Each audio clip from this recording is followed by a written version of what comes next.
दोस्तों नमस्कार, मैं हूं दीपक और आप देख रहे हैं मुझे अनअकैडमी शिक्षा पर।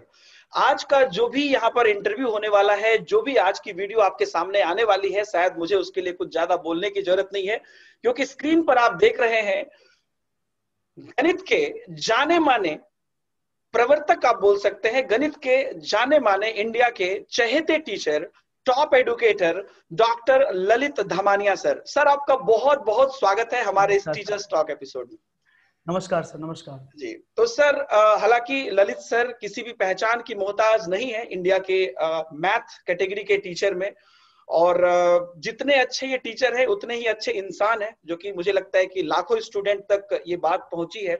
और आज हमारी खुशनसीबी की है कि हम सर का इंटरव्यू कर रहे हैं। इंटरव्यू नहीं बोल सकता हूं मैं, उतना बड़ा तो हूं नहीं मैं कि सर का इंटरव्यू लूं, लेकिन जी सर नहीं से बात सर। करने का मौका मिला है।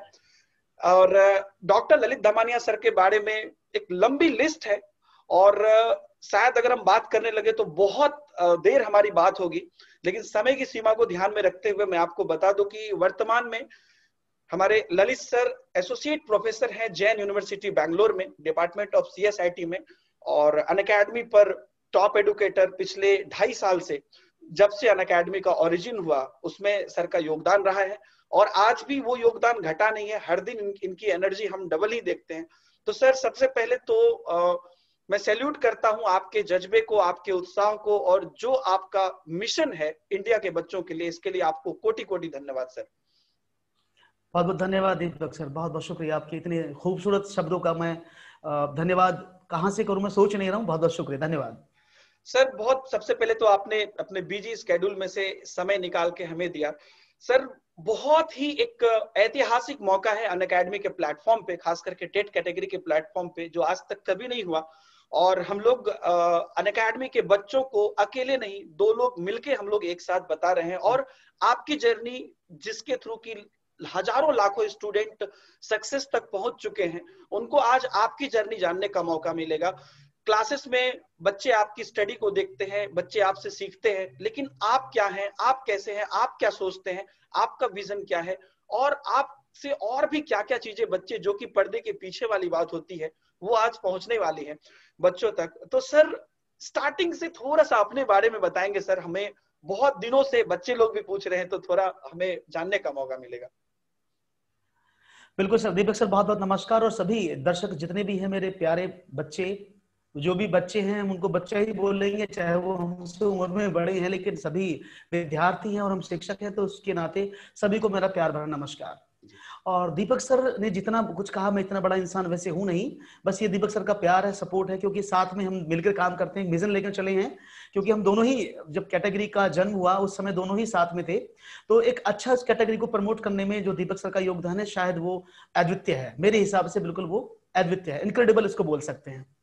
क्योंकि सबसे, हम अगर माने तो सबसे पहले दीपक सर ही एंटर हुए, तो उसके पीछे हम चले हैं। तो आप समझ सकते हैं मार्गदर्शक ये भी हो सकते हैं हमारे। हाँ, बिल्कुल। तो सर, अगर जर्नी की बात करें तो सब लोग सोचते हैं, कुछ ऐसी तथ्य मैं आपको बताऊंगा जो बहुत ही इंटरेस्टिंग है। मतलब आप सुनेंगे तो आप चौंक जाएंगे कि क्या ये सच में सच बातें हैं। जी तो पर्दे के पीछे वाली सारी बातें, आज पर्दा उठ जाएगा और पर्दे के पीछे जो भी है वो खुल के सामने आ जाएगा। जी सर। सर, बेसिकली मेरा जो परवरिश हुआ है वो गांव में हुआ है, और मैं गांव से बहुत लगाव रखता हूँ। मुझे गांव का जीवन बहुत पसंद भी है। जी हालांकि जब से लॉकडाउन चला मैं गांव में हूँ, मैं शहर आया ही नहीं हूँ। जी तो हाँ, तो बेसिकली हमारा परिवार बहुत ही, मतलब उसको मध्यम वर्ग नहीं कह सकते, वो बहुत ही, मतलब बिलो बीपीएल जिसको लो मीडियम। बोलते हैं, बिलो पॉवर्टी लाइन से जी चला है। बिल्कुल। क्योंकि मेरे पिताजी मजदूरी किया करते थे जिस समय उन्होंने मुझे पढ़ाना शुरू किया, जी और उनके बड़े अरमान थे कि हाँ भाई हमारा बच्चा पढ़ेगा। और हालांकि जो कम्युनिटी है हमारी, उस कम्युनिटी में कोई नहीं पढ़ा है मेरे उस गांव में। जी तो बड़ा उनको उत्साह था कि हम पढ़ेंगे पढ़ेंगे। हालांकि सर आप जानते हैं कि पर जो हम पढ़ाते भी हैं एनसीएफ को, कि बच्चों के लिए एक एनवायरनमेंट क्रिएट होना चाहिए जहां पर वो बढ़ सके। सर, वो स्थिति हमारे साथ बड़ी अच्छी लागू हुई। मैं एक छोटा सा किस्सा सुनाऊंगा। जी जब मैं 10वीं कक्षा में था, तो हमारे गांव में एक बड़ा शौक था, बारात आई, बारात देखने का बहुत शौक था सर। जी जो बारात आती है, जी जी तो सर। सर हुआ क्या कि 10th क्लास का मेरा एग्जाम था, मैथमेटिक्स का ही एग्जाम था। उससे एक दिन पहले बारात गांव में आती है, तो अच्छा। मेरा मन हुआ कि मैं बारात देखने जाऊं। जी तो मैं बारात देखने चला गया, तो मुझे काम मिला। क्योंकि जो सर वो गैस वो पकड़ते हैं ना, जो ट्यूबलाइट्स होती हैं, पहले ट्यूबलाइट चलती थी, ये जी सन सर। 2000 जी की सर, बात वो है, बैंड वो बाजा मुझे में। जीवन भर याद रहेगा। जी हाँ बैंड बाजा में। तो ट्यूबलाइट वाले लड़के नहीं आए उनके, तो उन्होंने बोला तू ट्यूबलाइट पकड़ लेगा? मैं बोला हाँ पकड़ लूंगा। तो उसने बोला ठीक है बारात चढ़ेगी, 50 रुपए तुझे मिलेंगे। मैं बोला ठीक है। मैंने ट्यूबलाइट, मेरा सुबह 10th का मैथमेटिक्स का पेपर और मैं ट्यूबलाइट लेके बारात के साथ घूम रहा हूँ। इत्तेफाक से सर जब मैं देखने गया हूँ तो मेरे परिवार वाले भी कोई ना कोई देखने जाएगा बारात, तो मुझे वहां किसी ने देख लिया कि ये तो ट्यूबलाइट लेके खड़ा है यहाँ पर, बारात में पेपर है सुबह इसका। तो सर उन्होंने मेरी वहीं से खूब अच्छे से पिटाई और मुझे अपने गांव से भेजकर मेरे मामा जी के यहाँ भेज देगा, जहां मेरी पढ़ाई पूरी 10वीं और 12वीं की हुई। अच्छा। तो इसी हाँ, अब मैथमेटिक्स का टीचर हूँ, मैथमेटिक्स पढ़ता हूँ। हालांकि मैथमेटिक्स में हाई स्कूल में मेरी बहुत ही दयनीय स्थिति रही, मात्र पासिंग नंबर ही मैंने प्राप्त किए उस कारण, क्योंकि बारात चढ़ानी थी। तो उसके बाद सर हमारा जो करियर था वो शुरू हुआ, लोगों ने कहा समझो पढ़ो। 12th में मैंने मैथमेटिक्स लिया, फिर बीएससी मैंने किया। बीएससी के बाद सर एक और अच्छा वाकया बताऊं आपको, बीएससी के बाद मैंने पढ़ाई छोड़ दिया था सर। बीएससी के बाद एक्चुअली मेरी घर की स्थिति, हाँ घर की स्थिति बिल्कुल बेकार थी, तो मतलब घर में कुछ ना कुछ करने के लिए चाहिए था, तो मैंने सर पढ़ाई छोड़ दी थी बीएससी के बाद। 2005 में मैंने क्विट कर दिया था पढ़ना, और सर मैंने डीजे बजाना शुरू किया, जो शादियों में डीजे बजता है। जी। हाँ सर, तो वो डीजे बजाया सर मैंने 2 साल डीजे बजाने के बाद तब मुझे लगा कि इसमें कुछ नहीं है, मुझे पढ़ना चाहिए। तो मैंने काफी अर्निंग की, तो उससे मैंने एडमिशन करा करके फिर मैंने, किसी ने मुझे सलाह दी, मैं बीएससी कर चुका था, किसी ने मुझे सलाह दी कि तुम पॉलिटेक्निक कर लो तो नौकरी लग जाएगी। बीएससी के बाद सर मैंने पॉलिटेक्निक में एडमिशन ले लिया। देखो ये उस समय क्या सिचुएशन थी। उसके बाद मैंने जब पॉलिटेक्निक में एडमिशन ले लिया तो मुझे किसी ने गाइड किया, एक अच्छे गाइड थे मेरे, मतलब बहुत दूर के रिश्तेदार है, वो मुझे मिले, उन्होंने बोले तू क्या कर रहा है यहाँ पर, तो उन्होंने मेरा सर वहां से नाम कटाया और मुझे एमसीए में एडमिशन करने के लिए, कैट की प्रिपरेशन करने के लिए बोला। वो मेरा टर्निंग पॉइंट था लाइफ का, वो मेरे लाइफ का टर्निंग पॉइंट था कि एक भविष्य जीवन में आपको एक व्यक्ति जरूर ऐसा मिलेगा जो आपको बदलने के लिए कहेगा, और आपको बदल गए तो ठीक है, अदरवाइज आप बर्बाद। बिल्कुल। तो वही पॉइंट उन्होंने मुझे बहुत हेल्प किया। उन्होंने कहा मैं तुम मुझसे नोट्स ले जाओ, कैट की प्रिपरेशन करो, आईआईएम की प्रिपरेशन करो। तो मैंने सिर्फ प्रिपरेशन किया, तो वैसे मेरा एमसीए में सिलेक्शन हो गया, तो मैंने फिर एमसीए किया। 2009 में मैंने अपना एमसीए फिनिश किया। तब तक कुछ नहीं पता था जीवन में क्या करना, बस पढ़ लिए उसी कॉलेज में जिसमें पढ़ने में ठीक थे, तो उसी कॉलेज में हमें नौकरी मिल गई 8,000 महीना की। उसी कॉलेज मैंने 3 साल नौकरी की। उसके बाद उसी कॉलेज में काम करते करते अनुभव हुआ कि कोई नेट भी चीज होती, यूजीसी नेट। सर हम टीचर हैं लेकिन हमें ये नहीं पता था यूजीसी नेट भी कोई चीज है। 2012 में किसी दोस्त ने मेरे कहा नेट का फॉर्म भर लो, हमें पता नहीं था नेट क्या होता है सर, इतनी हमारी एजुकेशन का बैकग्राउंड लो था।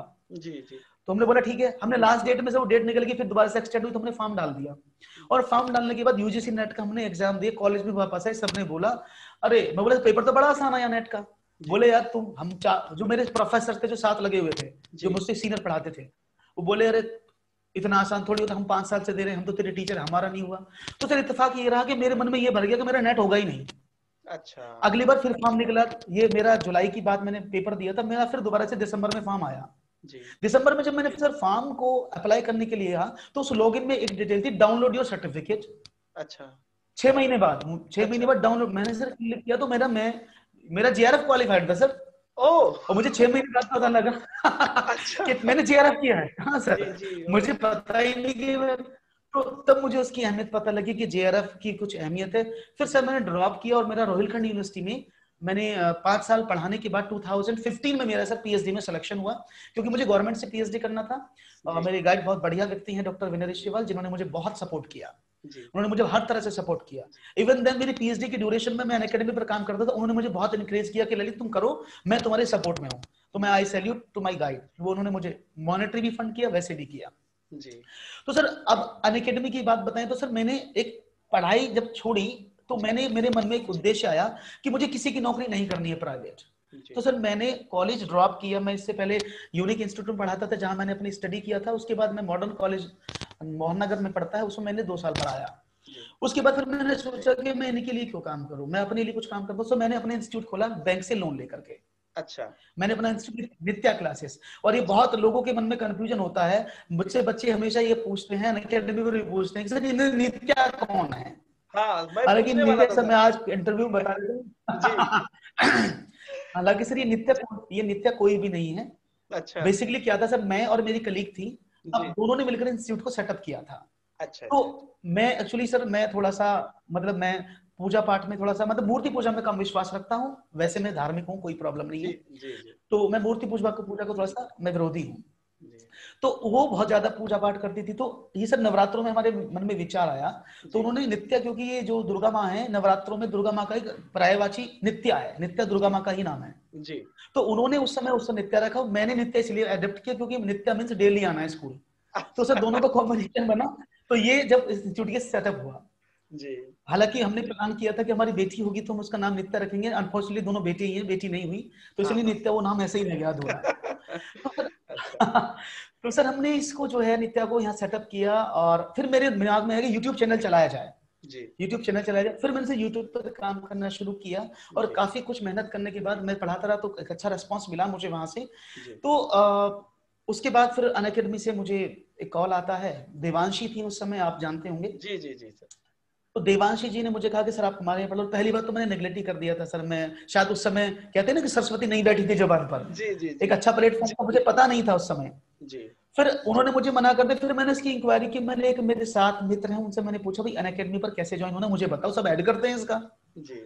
तो वो बोले सर आपका नहीं होगा, आपके चैनल पे सब्सक्राइब कम है, जब 2 लाख सब्सक्राइबर हो जाएंगे तब आपको बुलाएंगे। अच्छा। बोले चलो ठीक है भाई, मैंने भी छोड़ दिया। फिर देवांशी जी का एक दिन फोन आया, मैं बोला चलो ठीक है मैं तैयार हूँ। और इतना खूबसूरत प्लेटफॉर्म, इतना सुंदर, मतलब जिसको कहते हैं ना खूबसूरत, वो इस प्लेटफॉर्म की खूबसूरती है। और मैंने ये नोट भी किया है, बेशक चाहे सर यहाँ पर मैं देखता हूँ बहुत सारे लोग ऐसा है कि उसका वीडियो बनाते हैं, ये बोलते हैं कि भाई हमें जी। तो जी। ऐसा हो गया, पर मैं बिल्कुल उसके खिलाफ हूँ। जी। क्योंकि अगर मैं पर्सनली बात करता हूं कि अनअकैडमी की सबसे बड़ी खूबसूरती एडुकेटर होना, और जी। एडुकेटर में अगर एडुकेटर हैं आप, तो मैं ये मानता हूं अनअकैडमी ने कभी किसी के साथ धोखा नहीं किया। क्योंकि जब भी अनअकैडमी बोलती है वो हर चीज आपको प्रायर नोटिस देती है 3 महीने 6 महीने पहले, बिल्कुल, कि भाई बिल्कुल। आप ये काम कर रहे हैं, उसके बाद आपको होता। तो ये मेरा मैसेज उन लोगों के लिए भी है जो जी। बार बार वीडियो को, ऐसा नहीं कि मैं अनअकैडमी पर काम कर रहा हूं तो मैं ऐसा बोल रहा हूं, जी। अगर मैं अनअकैडमी पर कल काम भी नहीं करूंगा तब भी मैं यही बोलूंगा। जी। जी। क्योंकि जो बहुत सही सारे है लोग वो सही बोलते हैं कि हमें तो ऐसा हो गया, है। जी। बिल्कुल जो करेक्ट है वो करेक्ट है। जी। क्योंकि जो इनकी पॉलिसीज हैं, जो इथिक्स हैं, आई सैल्यूट है।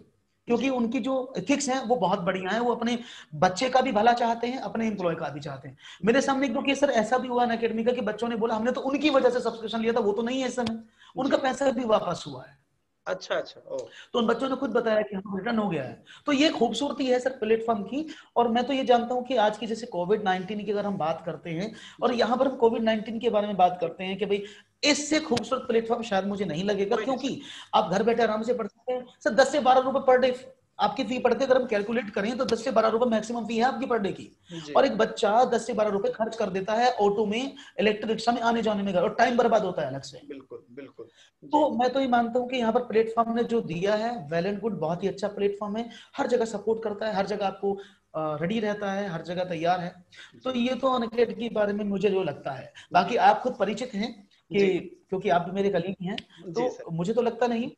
और इसके बाद सर जब हमने शुरुआत की अनअकैडमी पर, तो अब तो सर आसान हो गया, लेकिन उस समय तो हमारे 3 इंटरव्यू हुए थे सर। जिस समय हमने जी अनअकैडमी सर। पर एंट्रेंस लिया था तो डायरेक्ट मेरे हाई 3 लेवल इंटरव्यू हुए इंटरव्यू थे। होते थे। उस समय इंटरव्यू होते थे। जी। हाँ, पहले देवांशी, उसके बाद फिर एक फिर वीडियो कॉन्फ्रेंसिंग। तो ये जी। बहुत सारे प्रोसेस थे उस समय जिनको हमने जी। क्वालिफाइड करके। जी। और शायद शायद मुझे लगता है ये अभी भी जो पुराने जिनके इंटरव्यू है सर, वो सब अभी यहाँ पर बहुत टॉप कैटेगरी में है जिनके है। इंटरव्यू हुए हैं। जी। और जो ला रहे हैं वो भी सब है, हाँ बिल्कुल। ऐसा जी। नहीं है कि जिनके इंटरव्यू नहीं वो अच्छे नहीं है, वो भी हाँ, बहुत वो अच्छा कर रहे हैं, परफॉर्मेंस अच्छी उनकी आ रही प्लेटफॉर्म है पे निकल जो है करके, ऑब्वियसली उस मर्यादा बच्चे का को सपोर्ट पालन कर रहे हैं। है तभी वो है। सही बात ओ बिल्कुल बिल्कुल बिल्कुल बिल्कुल। तो यहाँ पर हम जो ये मानते हैं, मेरा जो पर्सनली मानना है है। कि जी। एडुकेटर के लिए बेस्ट प्लेटफॉर्म है, साथ में बच्चे के लिए उससे भी ज्यादा बेस्ट प्लेटफॉर्म है। जी। क्योंकि बिल्कुल। मैंने कई जगह देखा है जो शेड्यूल यहाँ पर बनता है, मैं बहुत सारे चैनल का, मैं किसी का यहाँ मैं क्रिटिसिज्म नहीं कर रहा हूँ, जी। लेकिन मैं देखता हूँ कि बहुत सारे बच्चे वीडियो पर, मैं सर एनालिसिस बहुत करता हूँ जब मुझे टाइम मिलता है। जी। जी। तो किसी ने अपना कोर्स शुरू किया, पेड कोर्स, किसी ने भी, उसके 4 दिन बाद वो कोर्स चलाया, पैसे कट्टे, उसके बाद बच्चे बोलते हैं अपने पैसे ले लिए, पढ़ाया ही नहीं। हाँ। लेकिन यहाँ पर ये खूबसूरती है कि आपको अगर जो दिया गया है तो it will be completed, definitely बिल्कुल। वो कंप्लीट होगा। तो जी। यहाँ पर बच्चों के लिए एक सुनहरा मौका है, अब वो जी। बच्चे जुड़ सकते हैं, आ जी। सकते हैं। और मुझे तो लगता नहीं कि बहुत बड़ा जो यहाँ फीस स्ट्रक्चर है, और जो जी। बहुत बड़ा प्रॉब्लम है छोटे से छोटे वर्ग का प्राणी। क्योंकि जी। आज के समय में 2000 5000 का वैल्यू नहीं है, उस समय जी। जब बहुत वैल्यू थी जिस समय हम पढ़ते थे। जी। सर एक वाक्य और बताऊंगा मैं, थोड़ी सी गरीबी जी रेखा सर, का, प्लीज सर। कि जी। सर मेरा सिलेक्शन हुआ था सर 2002 में।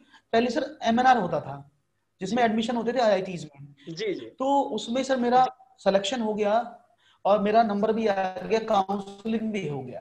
अच्छा। लेकिन sir due to lack of money. तो उस समय सर मेरा बीटेक में एडमिशन नहीं हो पाया, तो कॉलेज में फीस जमा करनी थी और मैं कैपेबल नहीं था, मेरे घर वाले कैपेबल नहीं थे कि वो उस फीस को पे कर पाए। इसीलिए जब भी मुझे छुट्टी मिलती थी बचपन में, जब भी मुझे छुट्टियां मिलती थी, तो सर बहुत सारे काम हुआ करते थे। जैसे मैंने आपको बता दूं कि मजदूरी पर जाना, माताजी का स्वास्थ्य खराब रहता था, घर में भैंसें पलती थी, उनका दूध निकालना, उनके लिए घास लाना, ये सब मैंने काम सर बचपन से सब कुछ किए हैं। उसके साथ साथ इवन देन छुट्टी पड़ी तो कुछ काम नहीं मिला सर, तो इवन देन एक और वाक्य सुनाऊंगा। मैं बच्चा था सर, कक्षा 8 में, उस समय जी कक्षा 8 में था सर, तो मैं एक दुकान पर था, वहां पर कोल्ड ड्रिंक बेची जाती थी, तो मैं भी वहां जाकर लग गया। दुकान तो मेरे मामा जी की ही थी, लेकिन मैं भी उन बच्चों के साथ लगा और मैंने कोल्ड ड्रिंक बेचना शुरू किया बस में। तो सर बच्चा था, छोटा था, 8वीं क्लास का बच्चा, सर कितना होता है, तो मैं कोल्ड ड्रिंक की आवाज लगा, एक बंदे ने कोल्ड ड्रिंक लिया, वो भूलूंगा नहीं उसको मैं, उसने कोल्ड ड्रिंक लिया, कोल्ड ड्रिंक पी के बोला पैसे आगे दूंगा सर, और 4 किलोमीटर आके उसने पैसे नहीं दिए, मुझे नीचे उतार दिया बस से। तो ये वाक्य मुझे जीवन और याद रहेगा कि कुछ इस तरह के लोग भी होते हैं जो आपको क्रिटिसिज्म देते हैं, जो परेशानी खड़ी करते हैं, लेकिन फिर भी आप हर बार जब सफलताओं को बढ़ते हैं, तो मेरा मानना ये नहीं है, लोग बहुत सारे बहाना बना देते हैं। मैं उस चीज का थोड़ा सा तोड़ करना चाहूंगा कि सर मुझे प्रॉब्लम ये है, मेरे घर में प्रॉब्लम है, मेरे घर में पैसे की प्रॉब्लम है, मुझे ये समस्या है सर, मेरे पापा तो मुझे कमाते, मेरे पापा तो शराब पी के आते हैं, मेरे पापा तो ये करते हैं, मुझे 1 रुपया नहीं मिलता, मैं कैसे पढूं। सर मैं इस चीज का कहता हूँ, I am the example for it, क्योंकि मैंने उन स्थितियों में अपनी पढ़ाई की जहां पर किसी ने कोई पढ़ाई नहीं की, और उस लेवल तक मैं आने की कोशिश किया हूं। आज के ड्यूरेशन में मेरा पीएचडी कंप्लीटेड है और मैं एक डॉक्टर हूं और एसोसिएट प्रोफेसर हूं। तो मैं मानता हूं कि हर कोई व्यक्ति अगर आप एक एम ले ले, और सर ये एम था मेरा कि मुझे डॉक्टर बनना है बचपन से, कि मुझे डॉक्टर बनना है, लेकिन किस्मत खराब थी कि मैंने 12th में बायोलॉजी की जगह मैंने सर मैथ्स ले लिया, तो बायोलॉजी थी नहीं। हाँ सर, एम था ना, जज्बा था कि डॉक्टर बनना है।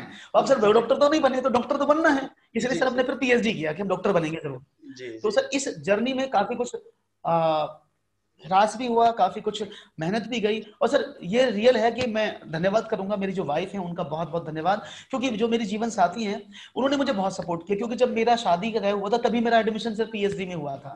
अच्छा अच्छा। तो ये वाक्य उनके साथ घटित हुआ, मैंने उनको कॉल किया कि मेरा एडमिशन हो गया है और अभी मुझे कुछ नहीं मिलेगा, अब मैं जॉब छोड़ रहा हूँ और मेरे पास कुछ नहीं है, तो इस जीवन को मेरे साथ बिता पाओगे?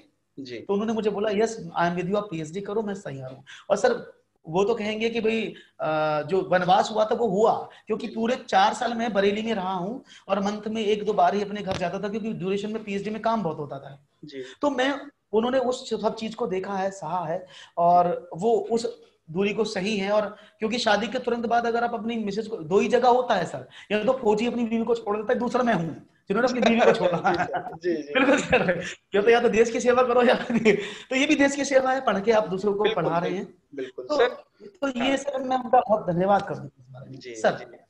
तो डॉक्टर ललित धमानिया किसी पहचान का मोहताज नहीं है, ये हम सब लोग जानते हैं।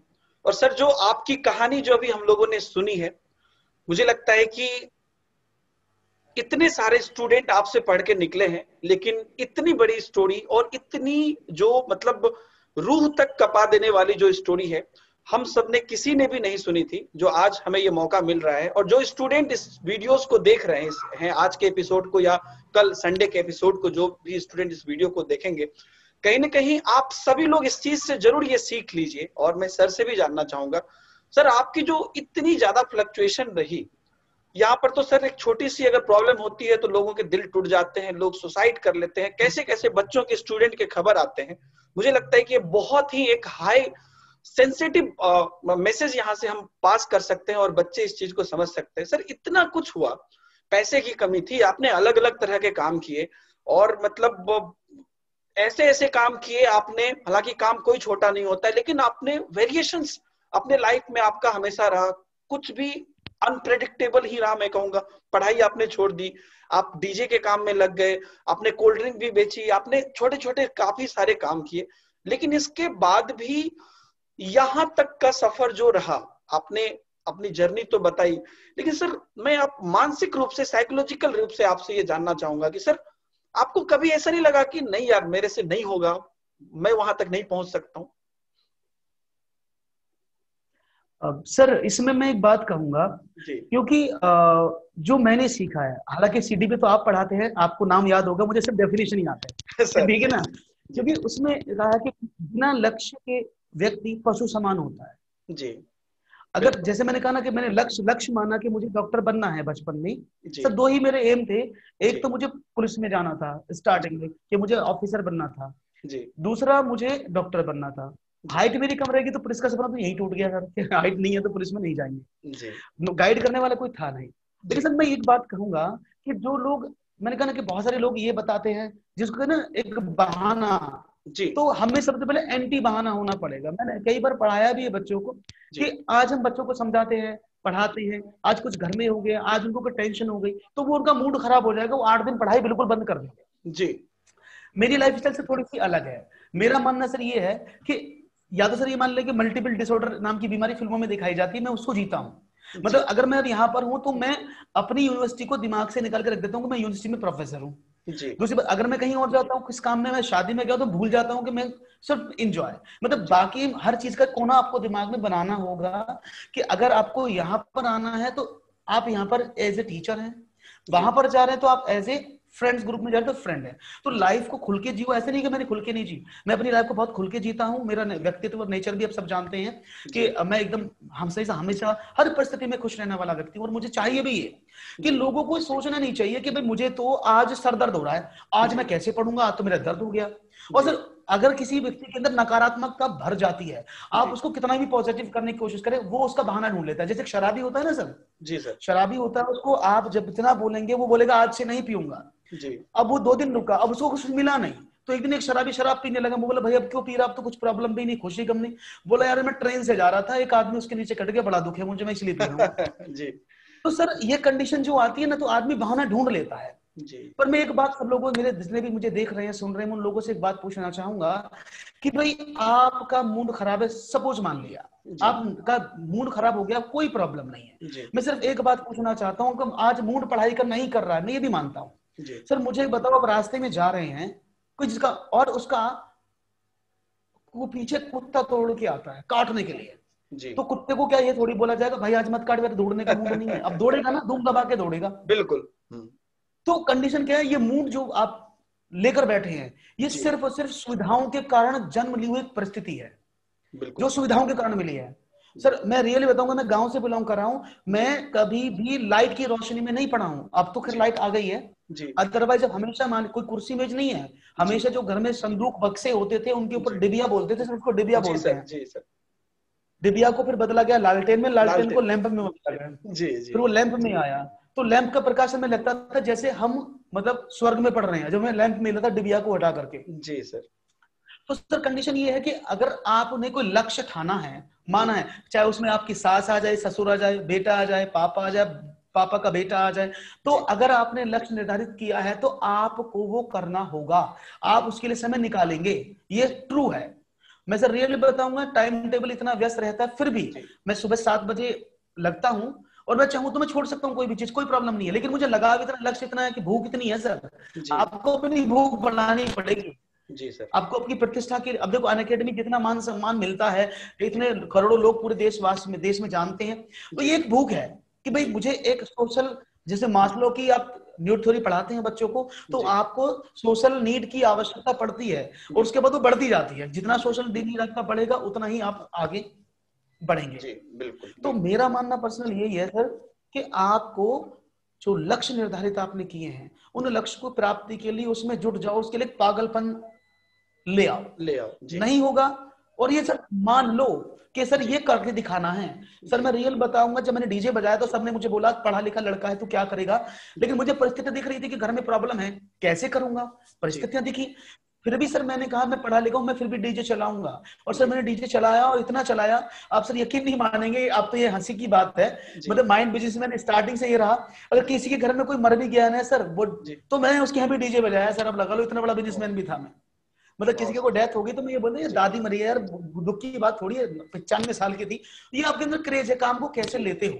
जी तो यही एक पढ़ाई को आप ले लो कि भाई मुझे पास होना है। और सर मैं फिर बताऊंगा, हम कैटेगरी सीटेट यूपीटेट में है, जी बच्चे जितना डरते हैं पेपर उतना मुश्किल नहीं आता है, बस वो पढ़ते सही से नहीं है, जी सर उनको मार्गदर्शन सही नहीं मिलता है। जी जैसे आप पढ़ाते हैं बच्चों का, मार्गदर्शन करते हैं, जी पढ़ाते हैं, बाकी सब भी करते हैं, लेकिन उसको क्या वो लाइट ले लेते हैं। अगर वो जी थोड़ा सा भी उसको जीवन में उतार ले तो सीटेट का एग्जाम एक बार में दोनों का पेपर 1 पेपर 2 दोनों क्वालिफाइड हो जाएगा। जी जी। उसके लिए आपको तपना पड़ेगा, तपे बिना नहीं चलेगा। हमारे मास्टर जी बचपन में कहा करते थे कि पिटाई होती है सर, एनसीएफ ने बंद कर दी पिटाई, मैं तो इसके बिल्कुल खिलाफ हूँ, पिटाई होनी चाहिए बच्चे की। जी सर, मैं सही बता रहा हूँ सर, जी। क्योंकि हमारे मास्टर जी जब बचपन में पीटते थे बोलते थे भाई कुम्हार की थपकी है, जब तक नहीं पड़ेगी शेप नहीं मिलेगी, टेढ़ा मेढ़ा गड़ा रहेगा। जी सर। और सर वो एनसीएफ ने बिल्कुल बंद कर दिया, तो बच्चों को कुछ प्रॉब्लम तो नहीं, अब तो बच्चों के माँ बाप भी आ जाते हैं मेरे बच्चे के हाथ मत लगा दियो सर। लेकिन वो जमाना मुझे बहुत पसंद था जब बच्चे के पापा स्कूल में जाते थे और बोलते थे जी हड्डी देना, माँ सारा आपका है, और बच्चा पढ़ता था निखरता था। ये मुझे सब पसंद था। लेकिन अब बच्चों को अब तो लिखना है सर, मैं यूनिवर्सिटी में हूँ, आप ये लगा लीजिए बच्चों को फाइल सबमिट कराने के लिए 50 तो मैसेज करने पड़ते कि मालिक कर दो, तब भी नहीं करेंगे, यूनिवर्सिटी बोलेगी तुमने किया। जी सर, जी। कहीं ना कहीं कंप्लीटली मतलब टीचर्स पे ही ये सारी चीजें घूम घूम के आ रही है, और टीचर्स की जिम्मेदारी है कि आप बच्चे को चाइल्ड सेंट्रिक एजुकेशन दो, और वो नहीं पढ़े तब भी वो आपकी ही जिम्मेदारी है ऑल ओवर। तो वो चीजें कंडीशन कहाँ जी, कंडीशन सर ये हो गई, चाइल्ड सेंट्रिक है बहुत बढ़िया, लेकिन बच्चे ने उसको कुछ और लेवल में ले लिया है। exactly. कि चाइल्ड सेंट्रिक का मेरा मूड खराब है, मास्टर जी ठुमका लगा के देखो तो मास्टर जी दिखाई नहीं। ये प्रॉब्लम हो गई, बच्चे की मानसिकता बदल गई है। जी सर, जो एक सम्मान टीचर का होना चाहिए, जो हमारे वेदों में लिखा है, जो हमारा वैदिक काल से चलता है, गुरु की परंपरा जो है वो, बस मुझे लगता है कि सर बस वो उस दिन के लिए, जिस दिन आपका गुरु पूर्णिमा होती है उस दिन सब भर भर के मैसेज कर देंगे, उसके बाद गुरु को भूल जाएंगे। लेकिन मेरा सभी से अनुरोध है जी सर, ये सब याद दिलाने के लिए, चाहे वो फादर्स डे हो, मदर्स डे हो, ये रक्षाबंधन हो, ये करवा चौथ हो, ये सब एक दिन के लिए तुम बढ़िया, उसके बाद तुम 365 दिन कहाँ हो कुछ नहीं पता है। जी सर। तो मेरा सभी से रिक्वेस्ट है कि ये व्यवसाय भी बहुत बढ़िया है, व्यावसायिक रूप से मैं बोलूंगा क्योंकि मैं व्यवसाय में हूँ, और ये आध्यात्मिक रूप से भी बहुत बढ़िया है। तो मेरा सभी विद्यार्थियों से अनुरोध है कि वो मन लगाकर पढ़ें, कोई ऐसी तकलीफ, कोई ऐसी बाधा, कोई ऐसी प्रॉब्लम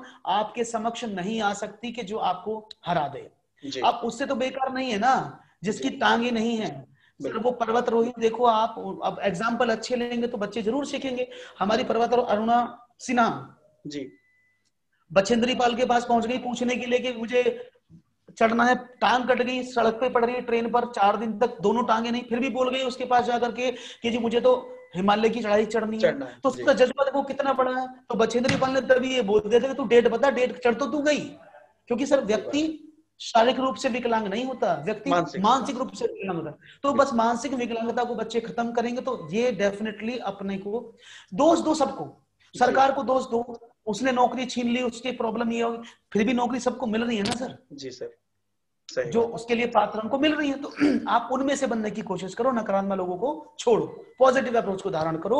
ये मेरा मानना, यही मैंने अपने जीवन में सर लागू किया, और शायद यही रीजन है कि बड़े का आशीर्वाद, आप लोगों का प्यार, कि मैं आज इस इंटरव्यू के लिए काबिल बन पाया हूँ। जी सर, जो इंटरव्यू आगे बढ़ते जा रही है, मुझे लग रहा है कि इंटरव्यू का टाइम क्यों ना हम एक्सटेंड करें और क्यों ना दिन भर हम आपसे बात करें सर। लेकिन सर सर एक चीज मेरे दिमाग में आ रही है यहाँ पे कि आपने अभी बड़े अच्छे से बोला कि शिक्षा है, एक तो व्यवसाय भी है, क्योंकि अपने जीविकोपार्जन के लिए कुछ ना कुछ तो करना ही है, और आपने उसके लिए टीचिंग के लिए चुना। मेरा आपसे सर प्रश्न ये है कि आप की जो डिग्री है, या जो आपकी जो टैलेंट है, बस डिग्री ही नहीं, जो टैलेंट है, जो आपका तजुर्बा है, वो बहुत बड़ा है सर। आपने टीचर बनाने की क्यों सोची सर? बहुत कुछ आप कर सकते थे सर। बेसिकली क्या था, ये जो मेरा प्रोफेशन था बचपन में, वो टीचिंग का नहीं था। मैंने इसीलिए 2 बार बीएड छोड़ दिया। अच्छा, मैंने 2 बार बीएड को ठुकरा दिया कि मैं बीएड नहीं करूंगा, क्योंकि मुझे पढ़ाना ही नहीं है। अच्छा, और सर मैंने पीछे कॉलेज में पढ़ाया, तो मैंने पहले ही बोल दिया था कि मैं छोटी क्लास को नहीं पढ़ाऊंगा, 10th से ऊपर के बच्चे पढ़वाने तो मुझसे पढ़वा लेना। ओके जी। तो कंडीशन सर यहाँ पर आई जब सर स्थिति बहुत ज्यादा खराब थी। कहते हैं ना कि सर परिस्थितियां व्यक्ति को दूसरी तरफ ले जाते हैं, उन परिस्थितियों में अच्छी चीज ढूंढना एक व्यक्तित्व है। मैं वही चाहता हूँ हर बच्चा डेवलप करे।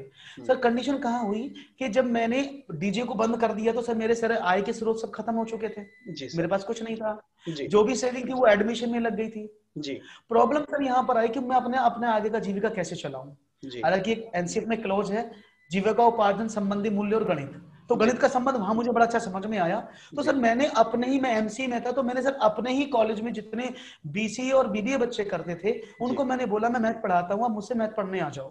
तो मैंने स्टार्टिंग में फ्री पढ़ाना शुरू किया। उसके बाद फ्री पढ़ाना शुरू किया तो वो स्किल्स तो सर पहले से थे पढ़ाने के, तो डेवलप होता गया और सर इतना डेवलप हो गया कि जो बहुत बड़ी यूनिवर्सिटी थी, एसआरएम यूनिवर्सिटी हमारे यहाँ पर है एक, जी। उसका पूरा एमबीए मुझसे पढ़ने आता था, मैथमेटिक्स ऑपरेशनल अच्छा। रिसर्च। अच्छा सर। जी। तो पर वो सर उसमें मुझे आनंद आने लगा, वही सर जिसमें घुस जाते हो फिर मुझे उसमें मजा आने लगा। फिर सर मुझे दूसरे कॉलेज से ऑफर आया कि आप हमारे यहाँ इस विषय को पढ़ा दो, क्योंकि हमारे बच्चे आपके यहाँ ट्यूशन पढ़ते हैं और हमारे पर ये है नहीं। जी। तो सर मैंने फिर बहुत सारे इंजीनियरिंग कॉलेज में उसका गेस्ट लेक्चर भी लिया कि अच्छा। मैंने 16 लेक्चर लेने हैं, तो पर लेक्चर का मेरा अलग हिसाब था। तो वह मैंने किया। उसके बाद सर वो इंजीनियरिंग कॉलेज में मैं घुसता चला गया, मतलब परिस्थितियां बनती गई। फिर मैंने जब कुछ नहीं मिला एमसीए के बाद, तो कॉलेज इतना अच्छा नहीं था कि जहां पर हम अपने को प्लेसमेंट मिल पाए। तो जी। टीचर कॉलेज वाले बोले आप नौकरी तो को कर ही नहीं रहा बेटा, तुम यहीं पढ़ा लो। जो चेयरमैन थे, मैं बोला चलो मैं पढ़ा जी। लेता हूँ। जी। बस फिर वहीं चलते वो सर पर फिर वो मैं पूरी इस इंडस्ट्री में ही घुस गया। जी। उससे बड़ी बात ये रही कि सर मैं अजीम प्रेमजी फाउंडेशन है, अजीम प्रेमजी फाउंडेशन आपने नाम सुना होगा, जी शिक्षा सर। के क्षेत्र में बहुत बड़ी ऑर्गेनाइजेशन जो वर्क करती है। जी। वो शिक्षा के क्षेत्र में बहुत ज्यादा काम करते हैं और पूरा पैडागोगिकल स्किल जितने डेवलप हुए हैं वहां से, वो जी। सिर्फ वहीं से हुए। जी। इसलिए वहां ट्रेनिंग सेशन में बच्चों को बढ़ाने में समझाने में मुझे वहां पर हायर किया गया। जी। तो वो ट्रेनिंग सेशन बहुत बढ़िया रहा अजीम प्रेमजी फाउंडेशन में, क्योंकि वो उन क्षेत्रों में काम करते हैं जिन जी। क्षेत्रों में शिक्षा का अभाव है। जैसे जी। छत्तीसगढ़ हो गया, तो वहां पर वो अपने टीचर्स भेजती है ऑर्गेनाइजेशन और वहां पर उनको डेवलप करती है और जी। पूरी पेडागोगी को समझा करके पेडागोगिकल इशू के तरीके से बच्चों को पढ़ाती है। जी। तो उसमें जुड़ने के बाद मुझे और बहुत ज्यादा पता लगा कि भाई एजुकेशन में तो बहुत लेकुनाज हैं, जी। एजुकेशन को तो सुधारना चाहिए। और सर मेरे लेक्चर जितने भी होते हैं, मैं हर बच्चे से यही रिक्वेस्ट करता हूं कि भाई पूर्वजों जैसे मत बनना। जी। हालांकि सब बोलते पूर्वजों के कदमों जी। पर जी। चलना, जी। मैं उनको जी। मना करता हूं, क्योंकि जी। सर जितना मैं एनसीएफ को पढ़ा हूं, जितना मैं अजीम प्रेमजी में पढ़ा हूं, sir there are lots of things to do. Yes. आपको लेसन प्लान बनाना है, आपको ये टीचिंग करना है, आपको ऐसे करना है, आपको जी। पर्टिकुलर ये वर्ड पढ़ाना है, दैनिक जीवन से जोड़ना है, लैब होनी है। कोई कुछ नहीं कराता, सिर्फ एपएनआर आरएम पढ़ाता है प्राइमरी जी। पर। यही रीजन है सर, ये भारत की शिक्षा की अर्थव्यवस्था जो है वो बिल्कुल, शिक्षा की जो व्यवस्था है वो बदलती जा रही है, क्योंकि जी। बच्चे की नींव बिल्कुल कमजोर होती जा रही है, बच्चे पर ज्यादा फोकस नहीं किया जा रहा, स्पेशली हमारे गवर्नमेंट स्कूल्स में। जी। जी। उस पर बहुत ज्यादा काम करने की आवश्यकता है। इसीलिए ये मन में उनमें आया कि एक अच्छा प्लेटफॉर्म होगा कि जहां पर जो नए शिक्षक, भावी शिक्षक बनेंगे, उनको जी। मैं गाइड करूं। और मेरे सभी लेक्चर में आप अगर बच्चों से पूछेंगे तो जी। हमेशा मैं उनको एग्जांपल देके समझाता हूं कि भाई जी। ये चीज आपको ऐसे करनी, ऐसे नहीं करनी। मैं देखूंगा फ्यूचर में कि जी। आपने कितनी तरह से आप बच्चों को पढ़ाते हैं, जिससे कि जी। एक शिक्षा की जो नींव है वो मजबूती ले और एक भारत जो है, जो इनक्रेडिबल इंडिया था, वो सच में इनक्रेडिबल बने। बस जी। ये सोच के कारण मैंने एजुकेशन सेक्टर में, इस प्राइमरी सेक्टर में कदम रखा। जी। जी। तो सर बहुत ही मतलब बहुत ही प्रैक्टिकली आप चीजों को सोचते हैं और चीजों को मतलब जिस वे में आप प्रीवियस समय से भी अभी देख रहे हैं, चीजों को जैसे रिलेट कर रहे हैं, वो कहीं ना कहीं एक अपना प्रैक्टिकल मैच्योरिटी से ही पॉसिबल है, थ्योरेटिकल से तो कभी पॉसिबल है नहीं सर। थोड़ा सा जी यहाँ सर। पर एक फनी क्वेश्चन है सर आपसे मेरा, जो बच्चे सर। अक्सर मेरे भी क्लास में परेशान करते हैं। जी। बच्चे अक्सर जो भी आपके स्टूडेंट हैं हमेशा एक वर्ड का बड़ा इस्तेमाल करते हैं, जो भी बच्चे देखेंगे कमेंट में वो जरूर लिखेंगे, टिल्लू जी। क्या है सर? सर चलिए सर, मैं टिल्लू के बारे में बात बताता हूँ। ये जी। टिल्लू को मैंने बस फनी बना दिया है। टिल्लू एक ऐसा करेक्टर है, जी। जब मैंने कोल्ड ड्रिंक बेचना शुरू किया था सर, जी। तो मुझे कुछ तजुर्बा तो था नहीं। जी। तो मेरी पड़ोस वाली दुकान पर एक लस्सी वाले की दुकान थी। जी। उस लस्सी वाले का जो नौकर था, उसका नाम टिल्लू था। अच्छा अच्छा। हाँ, तो वो मेरा उस समय का दोस्त है, जब मैंने, उसने वो लस्सी बेचा करता था और जी। मैं उसमें कोल्ड ड्रिंक बेचा करता था। जी। जी। हालांकि हमारा परिचय नहीं है, लेकिन वो मेरा पहला ऐसा अच्छा अच्छा अच्छा। प्रतिद्वंदी था। वो जी। प्रतिद्वंदी माने ना सर बिजनेस में, तो प्रतिद्वंदी, मैं हाँ कोल्ड ड्रिंक बेच क्रिटिक रहा भी हूँ तो बोल लस्सी बेच रहा सकते हूँ। हाँ, हैं। जी। तो वो है, क्योंकि जिसको लस्सी नहीं पीनी वो कोल्ड ड्रिंक पिएगा। जी। तो इस वजह से वो नाम मुझे हमेशा याद रहा, टिल्लू। तो वो जी। टिल्लू नाम मेरे दिमाग में हमेशा घूमता रहा। जी। बस उस बच्चों के जब वो कंडीशन सामने आई, तो मुझे हमेशा उन दिनों को याद रखने के लिए कि मैंने क्या किया है बचपन में, जी। वो, जी। क्योंकि कभी मैं बड़ा ना सोचने लग जाऊं, कभी जी। मैं ये ना सोचूं कि यस मैं तो बहुत बड़ा हो गया, अब कोई कुछ नहीं है। तो उन दिनों को मैं हमेशा याद रखूं, तो मैंने उस टिल्लू करेक्टर को वापस अपनी क्लास में इंट्रोड्यूस किया, जी। जिससे कि मैं अपनी पुरानी यादों से जुड़ा रहूं और कभी मैं ये अपने आप में बड़प्पन महसूस ना कर पाऊं कि यस मैं प्रोफेसर हूं, लेकिन मैं कभी याद कर पाऊं कि टिल्लू के साथ मैंने कोल्ड ड्रिंक भी बेचा है। जी। तो इस वजह से उन चीजों को कोरिलेट करने के लिए इस करेक्टर को मैंने सामने लेके आया। जी। जी। सर इंडिया में मुझे लगता है कि राजू श्रीवास्तव के गजोधर के बाद अगर कोई पॉपुलर है तो वो ललित भवानिया का टिल्लू है। सर बिल्कुल बिल्कुल बिल्कुल बिल्कुल, टिल्लू बहुत पॉपुलर है। जी सर, तो बहुत सारी बातें सर करनी है आपसे, और चूंकि आप मैथ बच्चों को पढ़ाते हैं तो अगले एपिसोड में हम ये भी आपसे जानना चाहेंगे कि बच्चे मैथ के लिए आप कैसे ऐसा कुछ हो कि अगला जो 30 मिनट का वीडियो हो उसमें बच्चे पूरी तरीके से संडे को जो होगा सेकंड एपिसोड, उसमें बच्चे उसके बाद अगर उसको पालन कर ले तो कोई भी बच्चा टेट क्वालिफाई होने से ना रुके। खास करके मैथ जो सबसे डरावना सब्जेक्ट बच्चों को लगता है, और मुझे लगता है कि पूरी इंडिया के बच्चे इस वीडियो को देख रहे हो। लेकिन सर इस वीडियो में जाने से पहले अगर कुछ इच्छा बताने की है सर तो प्लीज बताइए, कुछ भी शेयर करने की, या अगर बच्चों के साथ या हमारे साथ कुछ भी। सर बस शेयर करने की इच्छा तो सिर्फ यही है कि मेरा मानना ये है, कोई भी व्यक्ति बस इस बात को बिल्कुल ना समझे कि मैं पैसे से छोटा हूं, उम्र से छोटा हूं, धन से छोटा हूं, जाति से छोटा हूं। बस उस चीज को याद रखे कि उस समुदाय से निकलने का मतलब ये नहीं कि आप किसी छोटे समुदाय से आए हैं तो आप कुछ नहीं कर सकते। इस चीज को बस हमेशा याद रखिएगा कि ये कोई भी चीज नहीं करती, कोई भी जाति, कोई भी धर्म, सिर्फ आपके कर्म पर डिपेंड करता है कि आपने कर्म कौन सा किया है। तो धर्म में तभी आएंगे जब कर्म करेंगे।